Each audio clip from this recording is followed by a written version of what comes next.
네. 오늘 갑자기 왜 그러죠? 갑자기 뭔가 여러 가지, 찬양에 감동받아서 아이들이 일어나질 못해서. 놀랐습니다. 네. 여러분, 오늘 본문을 시작하기에 앞서서 지난 이야기를 조금 먼저 좀 하고 진도를 나가기 원하는데요. 여러분, 지난 시간에는 우리가 죄에 대해서 죽었다라는 사실을 말씀드렸고, 또한 율법에 대한 죽음에 대해서 말씀을 드렸습니다. 우리는 이제 더 이상 죄의 노예가 아니라고 했고요. 죄는 더 이상 우리를 정죄하지 못하고 또 통제하지 못한다라고 이야기했죠. 그래서 이제 우리는 의의 무기가 되어서 의의 열매를 맺으며 살아간다라고 했습니다. 여러분, 그런데 우리는 죄의 노예가 아닌 것뿐만 아니라 이제 우리는 율법의 노예 또한 아니라고 말씀을 드렸어요. 율법은 더 이상 우리를 정죄하지 못한다고 한 것이죠. 율법이 우리를 통제하고 다스리지 못한다고 했습니다. 여러분, 그런데 제가 지난 시간에 율법에 대해서 이 악한 남편에 대해서 비유하기도 하고 또 우리와 아무런 상관이 없다 이런 이야기도 드려서 제가 좀 표현을 잘못하지 않았나 하고 일주일 내내 좀 생각이 들었었습니다. 제가 아직 미숙해서 좀 이렇게 표현을 잘못했던 것 같아서 혹시 좀 오해가 있지는 않을까 좀 걱정이 됐었는데, 여러분, 율법이 우리와 아무런 상관이 없다라고 말씀드린 것 아니고요. 우리는 다만 율법의 정죄와 통제에서 벗어났다는 것이죠. 그러면 이게 중요합니다. 우리가 정죄와 통제에서 벗어났다는 거예요. 거기서 자유로워졌다는 것이죠. 그래서 제가 율법 폐지론적인 말씀을 드린 것이 아니고, 여러분, 분명히 예수님께서는 율법을 완성하기 위해서 오셨다고 했죠. 그렇죠? 그래서 초보적인 것이었던 율법을 더 완전하게 하는 그런 것이죠. 여러분, 다만 모세의 율법은 실은 많은 부분에 있어서 형식에 대한 이야기들을 하고 있습니다. 그렇죠? 다 그런 것은 아니지만 상당히 많은 부분을 형식에 대한 부분을 하고 있는데요.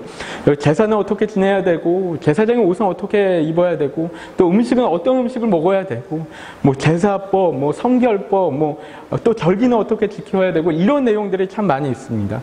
여러분, 그런데 이런 형식들은 실은 내용을 가리키기 위한 형식이라는 것이죠. 그렇죠? 마치 경찰이나 의사가 유니폼을 입는 것과 비슷한 거예요. 여러분, 경찰이나 의사가 유니폼을 입는 이유는 더 경찰답고 더 의사답게 그렇게 살아가기 위해서, 본인의 어떤 일을 다하기 위해서 그렇게 그런 것을 입는 것이지, 결코 그런 자신의 신분을 드러내기 위해서 그런 옷을 입는 것이 아닌 것이죠. 여러분, 우리의 신앙생활도 마찬가지라는 것이죠. 하나님께서 안식일을 지키라고 하신 이유도, 또 정한 음식, 부정한 음식 구별하신 이유도 있는 거예요. 여러분, 그런 것들은 사실은 겉모습에 대한 것이 아니고, 형식에 대한 것이 아니고, 우리의 내면이 더 거룩하고 더 하나님을 사랑하고 더 이웃을 사랑하게 만들기 위해서 그런 것들을 명하신 것이죠. 여러분, 그런데 우리가 그 내용이나 의도는 잃어버리고 형식에만 집중하며, 그게 바로 율법주의가 되는 것이고 형식주의가 되는 것이죠. 여러분, 그런데 이스라엘 시대에, 예수님 시대의 바리새인과 율법학자들이 그랬다는 거예요. 그렇죠? 겉모습에만 신경 쓰고 형식에만 신경 쓰면서 내용은 잃어버렸던 것이죠. 여러분, 며칠 전에 저희가 매일 성경 큐티 말씀에서 이것과 관련된 말씀이 나왔었는데, 여러분 혹시 보셨습니까? 여러분, 이것을 제가 좀 꼭 한번 나누고 싶었는데요. 여러분, 안식일에 예수님께서 18년 동안 꼬부라져 있던 한 여인을 고치는데요. 여러분, 회당장이 예수님에게 화를 내면서 비난을 하는 거예요. 그렇죠? 여러분, 그런데 그 말을 들어보면은 그 이유가 그럴듯하게 들립니다. 뭐라고 하냐면요, 왜 굳이 안식일에 고치냐는 거예요. 호구한 날, 많은 날 중에서 왜 안식일에 고치냐는 것이죠. 다른 날 고쳐도 되지 않느냐, 아무런 문제 없지 않느냐, 그러는 거예요. 그러면서 화를 냅니다. 여러분, 그런데 문제가 무엇입니까? 여러분, 실은 회당장이 이런 생각을 떠올린 것부터가 그 마음 가운데 너무나 포인트를 잘못 잡고 있었던 거예요. 그렇죠? 여러분, 왜냐면은 귀신 들려서 18년 동안 꼬부라져서 정말 너무나 큰 고통 가운데, 아픔 가운데 살아가고 있던 이 여인이 고침을 받았어요. 18년 동안 고통당했는데 고침을 받았어요. 여러분, 그러면 어떻게 해야 돼요? 당연한 반응은 기뻐해야 되는 거예요. 감사해야 되는 거예요. 좋아해야 되는 거예요. 근데 어떻게 하고 있어요? 화를 내고 있는 거예요. 비난하고 있는 거예요. 그렇죠? 회당장은 지금 모세의 율법을 지키는 것에 얽매여서 하나님께서 율법을 주신 의도를 잃어버리고 그 의미를, 그 내용을 잃어버리고 이러고 있는 것이죠. 여러분, 이게 바로 제가 전에 말씀드렸던 죄가 기회를 타서 율법으로 말미암아 죄의 열매를 맺어가는 여러분, 이런 모습이라는 것입니다. 여러분, 이것이 율법의 문제점이었어요. 율법은 여전히 선하고 신령한 것으로 주신 것인데 율법을 통해서 선한 열매가 맺어지지 않는 거예요. 생명의 열매로 이어지지 않는 거예요. 여러분, 이게 바로 예수님 시대에 있었던 큰 본질적인 문제였다는 것이죠. 여러분, 그런데 이제 예수님께서 오셔서 완전히 상황이 뒤바뀌게 된 것입니다. 패러다임이 바뀐 거예요. 여러분, 패러다임 시프트라고 하잖아요. 패러다임이 바뀐, 주인이 바뀌었고요. 남편이 바뀌었어요. 율법이 우리를 통제하는 것이 아니고 예수 그리스도께서 우리를 다스리시는 거예요. 여러분, 이것을 정말로 제대로 이해하는 것이 너무너무나 중요합니다. 왜냐하면 우리 기독교인들도 자꾸만 율법주의적으로, 그렇죠? 율법주의적으로 신앙생활을 하게 될 때가 있기 때문이에요. 오늘날 기독교 가운데 이런 것들이 얼마나 많이 존재합니까? 여러분, 우리는 옛 남편인 율법의 통제에서 벗어나서 여러분, 새로운 남편인 예수 그리스도와 함께 살아가게 되는 거예요. 관점이 바뀌었고요. 생각의 기준이 바뀌었고요. 삶의 기준이 바뀌었고요. 패러다임이 바뀐 거예요. 여러분, 그런데 이렇게 율법에 얽매이지 않더라도 여러분, 우리가 율법의 요구하는 삶을 살아갈 수 있다라는 것이죠. 율법에서 요구하는 것과 더 높은 하나님의 의를 이루며 살아가게 되는 거예요. 여러분, 이것이 새로운 파라다임, 예수 그리스도로 인해서 우리에게 주어진 새로운 파라다임이라는 거예요. 율법으로 살아가지 않고 예수 그리스도로 살아간다는 것이죠. 여러분, 여기까지가 지난 설교를 조금 보충하면서, 보충하는 차원에서, 복습하는 차원에서 좀 드린 말씀인데요. 다시 오늘 본론으로 좀 들어가서 말씀을 드릴 것인데, 여러분, 그런데 그냥 복습이나 보충 차원에서 뿐만이 아니고 오늘 본문과 이렇게 연결되는 어떤 부분이 있기 때문에 드린 말씀인데요. 여러분, 오늘 설교로 좀 들어가면요. 좀 들어가면서 제가 이 인터넷에서 이전에 봤던 한 이야기를 들으면서 시작하려고 하는데요. 여러분, 이전에 한국에서 한동안 호통 판사라고 유명해졌던 분이 있습니다. 여러분, 혹시 알고 계십니까? 호통 판사. 이분이 학교 폭력을 다루는 이제 TV 다큐멘터리에 이제 출연하면서 꽤나 이제 상당히 유명세를 탔던 그런 분인데요. 천정호 판사라고 하는 분입니다. 여러분, 이 천정호 판사님은 이 소년법정에서 일을 했는데요. 이 청소년들 범죄를 이렇게 다루는 그런 분이었는데, 그런데 그냥 사건의 판결만을 이렇게 내리는 일만 했던 게 아니고 그 가운데 이제 판결을 내리면서 이 범죄를 저지르는 아이들을 호되게 혼내고 또 훈계를 하고 또 교화를 시키고 해서 그래서 이제 유명해졌던 분인데요. 여러분, 이 다큐멘터리를 보면서 참 인상 깊게 봤던 부분이 있는데요. 우리 아이들이 이렇게 법정에 들어오면요, 이런 아이들이 있습니다. 막 덩치가 큰 남자아이들도 들어오고 머리를 노랗게 염색한 여자아이들도 들어오고, 또 재밌는 것은 성적이 전교에서 상위권에 있는 그런 아이들도 이렇게 부모님과 함께 들어오고 합니다. 여러분, 그런데 이런 아이들이 다 학교 폭력에 가담했던 일진이라고 불리는 그런 아이들인 것이죠. 여러분, 아이들이 처음에는 꽤나 당당한 모습으로 이 판사님을 대합니다. 다는 아니겠지만 이렇게 당당한 모습으로 대하는 것들을 보게 돼요. 일진이냐고 물어보면은 그냥 당당하게 네, 그렇습니다. 그렇게 대답합니다.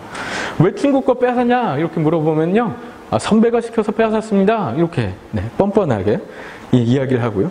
학부모들도 비슷합니다. 부모들도 꽤나 뻔뻔하게 별일 아니라는 듯 이렇게 막 대답하는 그런 모습들을 봤고요. 여러분, 그런데 이러면 이제 판사가 호통을 치기 시작하시는 거예요. 막 호통을 쳐요. 이분 유명한 어록이 있는데요. 안 돼! 안 바꿔줘! 바꿀 생각 없어! 빨리 돌아가! 이렇게 얘기하는, 엄청 강하게 얘기합니다. 여러분, 그런데 이 호통치는 모습이 너무 카리스마 있고 멋있는 거죠. 그래서 이제 유명해졌는데, 여러분, 그런데 이 판사님이 호통만 치는 것이 아니고 그 가운데서 아이들의 죄를 조목조목 이야기하면서 또한 이 아이들이 어떤 벌을 받게 되는지 이렇게 밝히는 것이죠. 여러분, 그러면 이제 분위기가 확 바뀝니다. 분위기가 바뀌어서 아이들이 무릎 꿇고 눈물을 흘리면서 잘못했다고 막 손을 싹싹 비는 거죠. 제발 한 번만 봐달라고, 용서해달라고 막 싹싹 비는 거죠. 여러분, 이것이 법의 역할이라는 것입니다. 여러분, 죄가 죄라는 사실을 깨닫게 하는 역할인 거예요. 내가 지은 죄가 얼마나 악한 죄인지 그것을 분명하게 깨닫게 하는 것이 법의 역할이라는 것이죠. 여러분, 제가 지난 설교에서 이 7절부터 14절은요, 우리 성경책을 좀 펴놓고 한번 보시면서 따라오십시오. 율법에 대한 오해를 풀고 있다라고 말씀드렸었죠. 7절부터 14절이. 여러분, 그런데 거기서 또한 13절과 14절은 율법의 역할이 무엇인지, 율법의 역할이 무엇인지 그것을 분명하게 이야기하고 있는 부분이 있습니다. 우리가 함께 13절 말씀 읽어보겠습니다. 시작. 그런즉 선한 것이 내게 사망이 되었느냐? 그럴 수 없느니라. 오직 죄가 죄로 드러나기 위하여 선한 그것으로 말미암아 나를 죽게 만들었으니 이는 계명으로 말미암아 죄로 심히 죄되게 하려 함이라. 아멘. 여러분, 그래서 율법의 역할은 죄를 죄로 드러나게 한다는 데에 있다는 것이죠. 우리가 짓는 죄가 얼마나 심각한 죄인지 그것을 깨닫게 하는데 율법의 역할이 있는 거예요. 여러분, 그런데 그거 이상도 아니고 그거 이하도 아니라는 것입니다. 여러분, 율법이 우리를 생명으로 이끌어가는 것이 아니라는 거예요. 율법의 역할은 그저 우리의 죄를 정죄하는 데에서 그치는 거예요. 죄를 깨닫게 하는 데에서, 그게 죄라는 사실을 우리가 느끼는 데에서 그치는 거예요. 여러분, 앞서 말씀드린 이야기에서 청소년들이 죄가 죄인 줄 모르고 짓는 거 아니잖아요. 그렇죠? 범죄자들도 다 그래요. 죄가 죄인 줄 모르고 짓는 거 아니에요. 그런데 왜 그렇게 행동하냐면요, 그 죄가 얼마나 심각한 것인지 모르기 때문에 자꾸 그런 죄를 짓는 것이죠. 그렇죠? 여러분, 그런데 법정에 서서 판사님의 판결을 들으면서 깨닫는 거예요. 내가 지은 죄가 이렇게 큰 것이구나. 여러분, 깨닫는 것이죠. 여러분, 그게 죄로 심히 죄되게 하려 함이라, 여러분, 이 말의 의미라는 것이죠. 죄의 심각성을 느끼는 것입니다. 여러분, 세상의 법을 통해서도 우리가 죄의 심각성을 깨닫는데, 여러분, 우리가 하나님의 율법을 통해서는 어떻겠습니까? 하나님의 말씀을 통해서는. 여러분, 하나님의 말씀을 통해서 진정한 의미의 죄를 깨닫는 거예요. 그래서 우리가 아무리 율법을 잘 지켜도 여전히 우리 안에 죄성을 깨닫고 우리 안에 연약함을 깨닫는 것이죠. 우리가 얼마나 부족한 존재인지 깨닫는 거예요. 그렇죠? 여러분, 그것이 바로 율법의 역할인 것이죠. 그래서 단순히 율법에 나온 조항들을 표면적으로 다 지켰다고, 그러니까 체크리스트만 다 완성했다라고, 그게 다가 아니라는 거예요. 왜냐하면 그 율법에 나와 있는 그 조항들의 깊은 의미를 깨달으면서 우리의 죄인됨을 더 깊이 깨달아 나간다는 것이죠. 여러분, 그것이 율법의 기능이고 역할이라는 것인데요.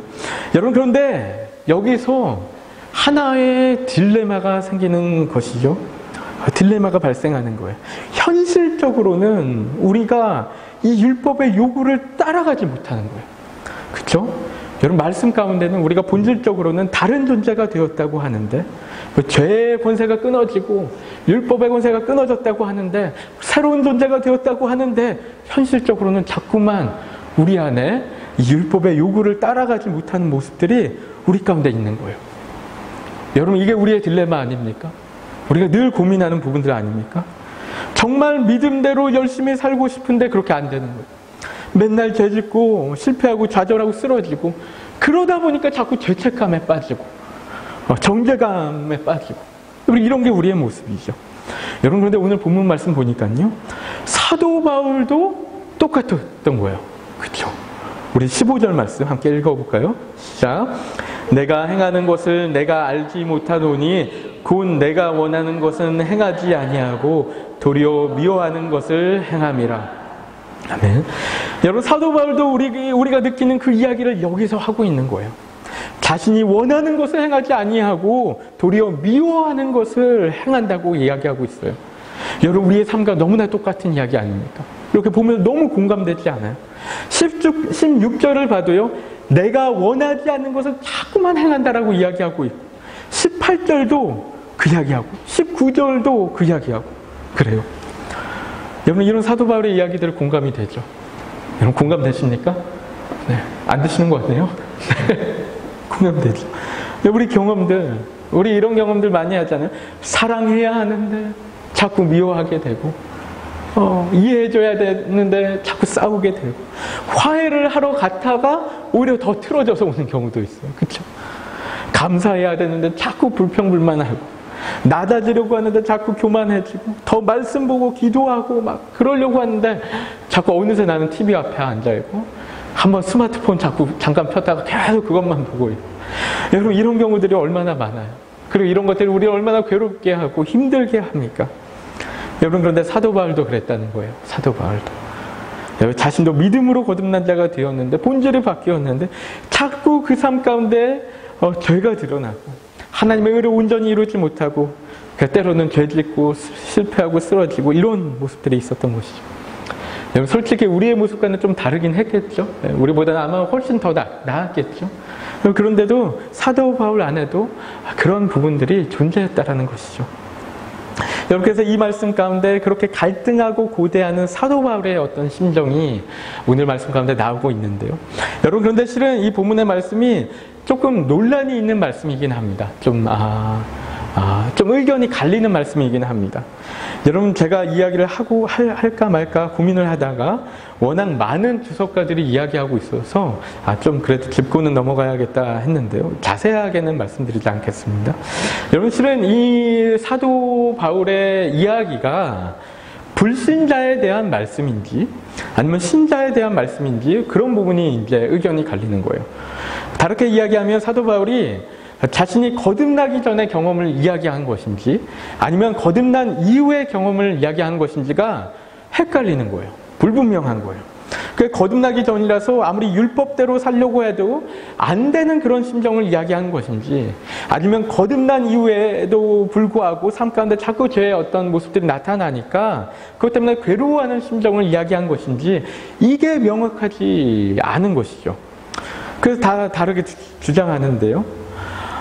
여러분, 제가 생각하기로는, 제 의견으로는 이게 당연히 좀 거듭난 이후의 경험을 이야기하는 것 아닌가라고 생각을 했는데요. 왜냐하면 우선은 더 많은 신학자들이 여기에 동의하고 있기도 합니다.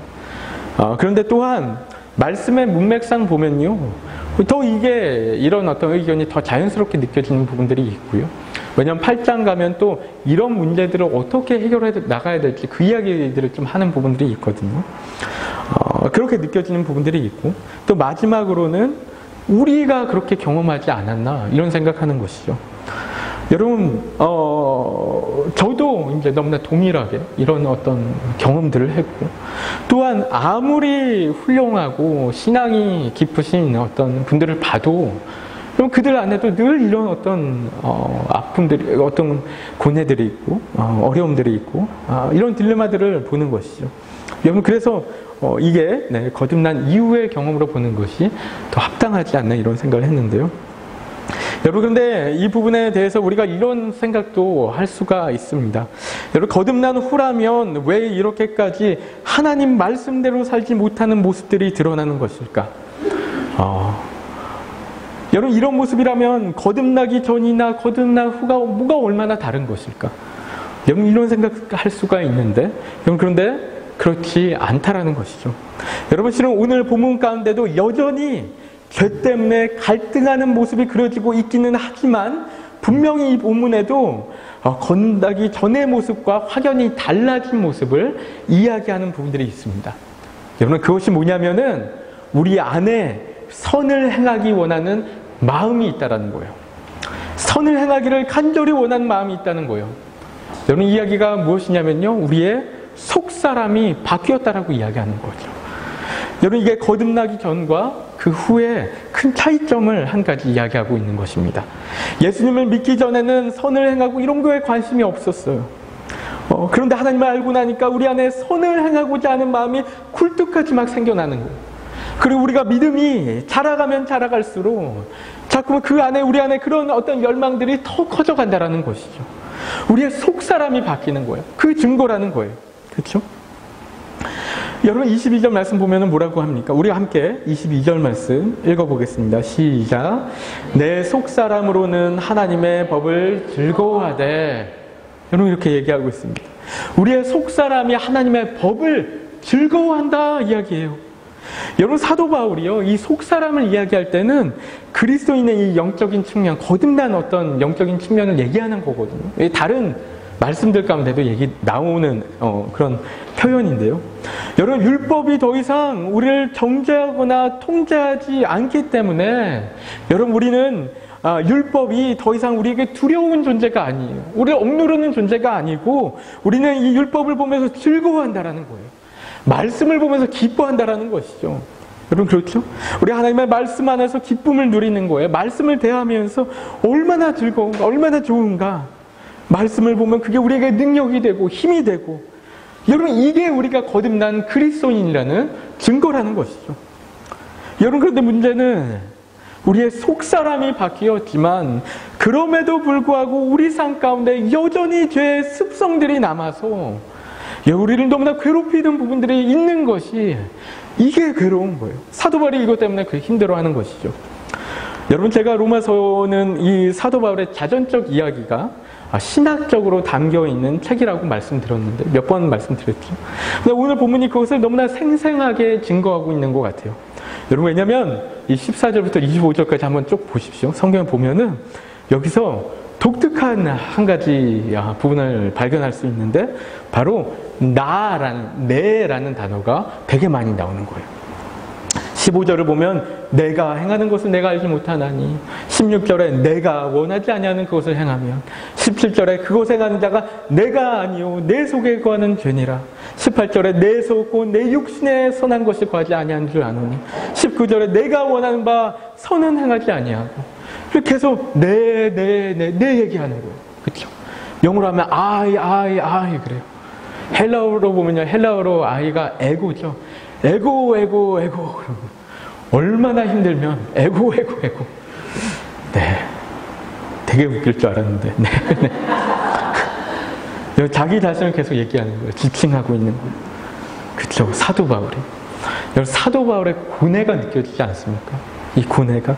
선을 행해야 하는데 나는 변화된 존재인데 왜 자꾸 그렇지 못하는 나의 모습을 보게 되는 것인지 힘든 거예요. 갈등이 있고 딜레마가 있는 거예요. 여러분, 여기서 여러분 어떻게 생각하면 우리에게 위로가 되는 부분일 수도 있을 것 같아요. 그렇죠? 사도 바울도 이런 것 때문에 힘들어했구나. 힘겨워했구나. 여러분, 이런 것이 어떤 면에서 우리에게 참 위로도 되고 공감대가 생기고 그런데요. 여러분, 근데 그런 고민과 갈등과 고뇌 중에 사도 바울이 한 가지 법을 깨달았다라고 이야기하는데요. 우리가 21절부터 23절까지 말씀 읽어보겠습니다. 시작. 그러므로 내가 한 법을 깨달았노니 곧 선을 행하기 원하는 나에게 악이 함께 있는 것이로다. 내 속사람으로는 하나님의 법을 즐거워하되 한 다른 법이 내 마음의 법과 싸워 내 지체 속에 있는 죄의 법으로 나를 사로잡는 것을 보는도다. 아멘. 여러분, 사도 바울이 깨달은 것이 무엇이냐면요, 바로 우리 안에 두 가지 법이 있다는 거예요. 두 가지 법이. 하나는 23절에서 마음의 법이라고 부르는 우리의 변화된 속사람을 이야기하고 있고, 또 다른 하나는 죄의 법이라고 부르는 우리의 육체 안에 여전히 남아있는 죄의 습성을 이야기하는 거예요. 여러분, 이 부분부터가 참 흥미로운 것이요. 이제 로마서 8장으로 넘어가면요, 같은 대상에 대해서 또 다른 표현으로 이야기하는 부분들이 있습니다. 육신의 일과 영의 일, 육신의 생각과 영의 생각, 이런 식으로 표현하고 있는 부분들이 있는데, 왜 이런 다른 표현들을 썼을까? 좀 이렇게 생각해 볼 수 있는 부분일 것 같은데요. 이 부분은 좀 다음 주에 또 계속해서 함께 나누도록 할 텐데요. 여러분, 우리 안에 두 가지 법이 있다라는 거예요. 마음의 법과 죄의 법 있다라는 거예요. 여러분, 이게 헬라어로는 노모스라는 말인데요. 이 노모스는 율법 얘기하는 것입니다. 여러분, 7장에서 율법 계속 얘기했잖아요. 그렇죠? 우리가 율법 계속 얘기했는데 여기서 그 말을 똑같이 쓰면서 마음의 율법과 죄의 율법, 이런 식으로 뭔가 그 안에 있는 텐션 관계를 이야기하는 부분들이 있는 거예요. 여러분, 그래서 우리 안에 마음의 법과 죄의 법이 있어요. 여러분, 그렇다 보니까 어쩔 수 없는 거예요. 우리가 이 땅 가운데 살아가는 동안에는 계속해서 이것이 싸울 수밖에 없는 거예요. 갈등의 관계 가운데 있을 수밖에 없는 거예요. 딜레마 가운데 있을 수밖에 없는 거예요. 여러분 17절에서도 그 이야기 합니다. 우리가 17절 말씀 함께 읽어볼게요. 시작. 이제는 그것을 행하는 자가 내가 아니요 내 속에 거하는 죄니라. 여러분 우리가 자꾸 우리가 원하는 바를 행하지 않게 되는데, 그런데 이게 왜 그런가 하면은 바로 우리 안에 거하는 죄 때문이다. 여러분 사도 바울이 이렇게 이야기하는 것이죠. 여러분 20절 말씀에도 또 동일한 이야기 하고 있어요. 20절 말씀도 읽어보겠습니다. 시작. 만일 내가 원하지 아니하는 그것을 하면 이를 행하는 자는 내가 아니요 내 속에 거하는 죄니라. 이 일을 행하는 자가 내가 아니다. 내가 아닌 거야. 이렇게 얘기하는, 내 속에 거하는 죄가 행하는 것이다. 이야기하는 거예요. 여러분 이런 것이 우리의 본질이 아니라는 거예요. 우리 변화된 본질 때문이 아니고 우리 안에 또 다른 법이 있기 때문에, 죄의 법이 있기 때문에 그것 때문에 우리가 자꾸만 죄를 짓게 된다라고 이야기하는 것이죠. 여러분 그렇다고 물론 우리가 짓는 죄에 대한 책임이 우리에게 없다라는 것을 이야기하는 것은 아니지만, 여러분 우리가 문제 원인을 파악하는 거예요. 그렇죠? 문제의 원인을 파악하고, 그렇다면 이제 원인을 알면 해결 방안이 나오는 것이죠. 여러분 해결 방안은 무엇입니까? 8장에 나오는 것입니다. 다음 주에 예고죠. 예고. 다음 주 말씀을 기대하며 우리 원인을 아니까 이제 해결 방안이 나오는 것입니다. 여러분 오늘 본문 말씀은요, 7장 말씀은 이렇게 마칩니다. 우리 24절 말씀 읽겠습니다. 시작. 오호라 나는 곤고한 사람이로다. 이 사망의 몹에서 누가 나를 건져내랴. 여러분 이 말씀을요, 새번역은 이렇게 이야기하고 있습니다. 아, 나는 비참한 사람입니다. 누가 이 죽음의 몸에서 나를 건져주겠습니까?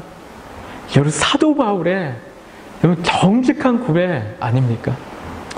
여러분 이게 죄 때문에 자신 심판받을 존재라고 이야기하는 것 같지는 않습니다.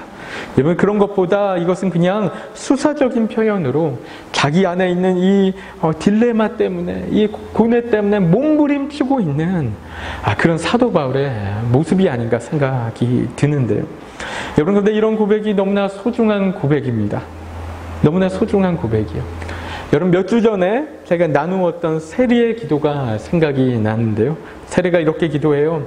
멀리 서서 감히 눈을 들어 하늘을 쳐다보지 못하고 막 가슴을 치며 하나님 나를 불쌍히 여겨주세요. 나는 죄인입니다. 이렇게 기도하죠. 여러분 이것이 하나님께서 기뻐하는 고백이라고 얘기했어요. 하나님께서 낮은 자를 높여주시고 높은 자를 낮춰주시는 여러분 그런 하나님이라고 했는데, 여러분 하나님께서 받으시는 기도가 이런 기도 아닙니까? 여러분 우리가 죄 때문에 몸부림치고 있다는 것이 여러분 감사한 일 아니에요? 그렇죠? 감사한 일 아니에요? 여러분 우리가 죄 때문에 몸부림치고 있다는 것은, 여러분 더더욱이 우리가 감사한 것은 여러분 우리 안에 생명이 있다는 증거이기 때문에 그렇습니다. 여러분 우리 몸 안에 바이러스가 들어왔을 때 그 바이러스와 싸울 수 있는 힘이 있는 사람은 살아있는 사람인 것이죠. 여러분 우리가 우리 안에 있는 죄와 싸우고 있다는 사실은 우리가 살아있다는 증거라는 거예요. 여러분 그래서 우리가 예수님을 바라볼 수 있는 거예요. 여러분 이 24절의 고백이 있었던 그 직후에 바로 다음에 이제 또 뭐라고 바울이 이야기하는지 보면요. 우리가 25절 전반부만 함께 읽어보겠습니다. 시작.